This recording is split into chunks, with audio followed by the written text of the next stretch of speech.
Ni kuombe uchukue sekunde chache kusubscribe ili kuendelea kupata ripoti zetu zote kali kila siku. Asante. Makamu mwenyekiti wa Chama cha Demokrasia na Maendeleo, Chadema Bara, John Heche, ameendelea kuikosoa kesi ya uhaini inayomkabili mwenyekiti wa chama hicho taifa, akidai kuwa mwenendo wake unaashiria upotevu wa muda na rasilimali za umma.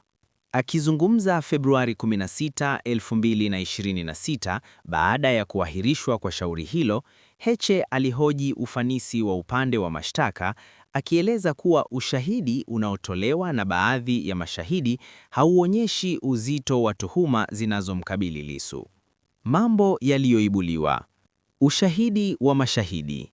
Heche alidai kuwa baadhi ya mashahidi wa Jamhuri wamekuwa wakitoa maelezo yasiyo thabiti, huku wakisisitiza kuwa hali hiyo inazua maswali kuhusu uimara wa kesi yenyewe. Hofu ya mashahidi.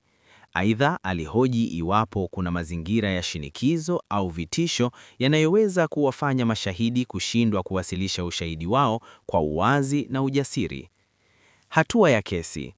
Kwa mujibu wa maelezo yake, hadi sasa kesi namba 19645/2025 imefanikiwa kusikiliza mashahidi 8 kati ya 30 waliopangwa kutoa ushahidi kwa upande wa Jamhuri.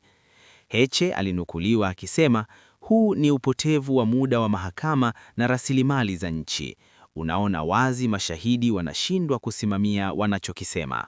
Kesi hiyo ya uhaini dhidi ya Lissu imeendelea kuvuta hisia za wadau wa siasa na sheria ndani na nje ya Tanzania, huku viongozi wa Chadema wakisisitiza haja ya mchakato wa haki kuharakishwa bila ucheleweshaji usio wa lazima.